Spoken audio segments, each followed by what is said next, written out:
శ్రీరామ రామ రామేతి రమే రామే మనోరమే సహస్రనామ తత్తుల్యం రామనామవరాననే. జై శ్రీరామ్, జై శ్రీరామ్, జై సీతారాం.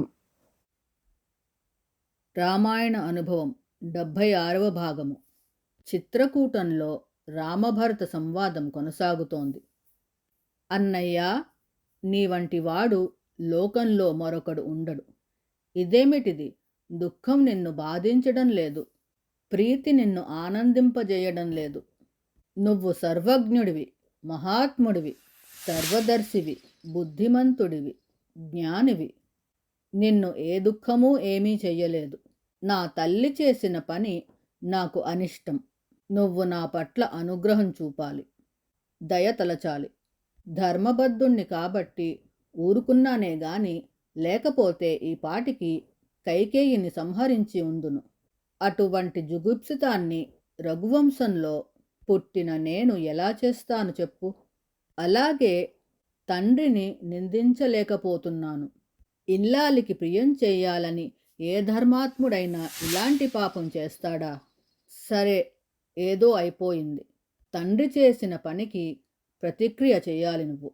అలా చేసి సరిదిద్దినవాడే పుత్రుడనిపించుకుంటాడు. మా అందరికీ నువ్వే దిక్కు, నువ్వే రక్షకుడివి. క్లిష్టమైన ధర్మాన్నే నువ్వు అనుసరించాలి. అనుకుంటే రాజ్యపాలన కూడా క్లిష్టమైనదే. ఆశ్రమాలు 4 గృహస్థాశ్రమమే గొప్పదంటారు. మరి నువ్వు దీన్ని వదిలేస్తానంటే ఎలాగా? అడవుల్లో తపస్విలాగా గడుపుతానంటే ఎలాగా? అన్నింటా నీకంటే బాలుణ్ణి నువ్వు ఉండగా నేను ఎలా రాజ్యాన్ని పరిపాలించగలను చెప్పు? నువ్వు లేనిదే నేను జీవించలేను. క్షాత్రధర్మమైన అభిషేకానికి అంగీకరించు. వీరంతా ఇక్కడే నిన్ను అభిషేకిస్తారు. మంత్రకోవిదులైన వశిష్ఠాదులు ఉన్నారు, ఋత్విక్కులు ఉన్నారు. అభిషిక్తుడివై అయోధ్య పరిపాలనకు బయలుదేరు. శత్రువులు భయపడి పారిపోయేట్టు పాలించు. ప్రత్యక్ష ధర్మాన్ని కాదని పరోక్షము, సంశయస్థము అయిన ధర్మాన్ని ఆచరిస్తాననడం సమంజసం కాదు. నన్ను, నా తల్లిని, దశరథ మహారాజును పాపం నుంచి ఉద్ధరించు. అప్పుడు రాముడు, తమ్ముడు, నువ్వు చెప్పింది సమంజసంగానే ఉంది. దశరథ మహారాజుకు పుత్రుడవు గదా. కాని ఒక్క విషయం గమనించు. కైకేయిని రాజ్యశూల్కంతో దశరథుడు వివాహమాడాడు. దేవాసుర సంగ్రామంలో సంతోషించి వరాలు ఇచ్చాడు. అవి 2 ఇలా అడిగింది మీ తల్లి.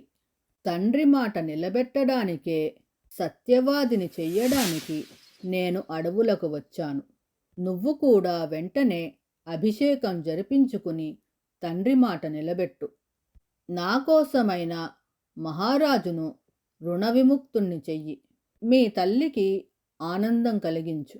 పున్నామ నరకం నుంచి కాపాడేవాడే పుత్రుడు. తండ్రిని కాపాడు. అయోధ్యకు వెళ్ళు. ప్రజానురంజకంగా పరిపాలన సాగించు. శత్రుఘ్నుడు నీకు తోడుగా ఉంటాడు. నువ్వు ప్రజలకు పరిపాలకుడువైతే నేను అరణ్యంలో మృగాలకు పరిపాలకుడనవుతాను. నువ్వు అయోధ్యకు వెళ్ళు. నేను దండకారణ్యాలకు వెడతాను. సీత ఛత్రం నీకు నీడ ఇస్తుంది.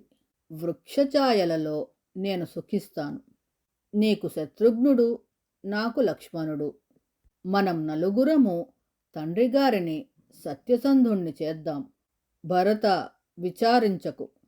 రాముడు భరతుణ్ణి ఇలా ఓదార్స్తుంటే పక్కనే ఉన్న జాబాలి మహర్షి కల్పించుకున్నాడు. శ్రీరామ రామ రామేతి రమే రామే మనోరమే సహస్రనామ తత్తుల్యం రామనామవరాననే.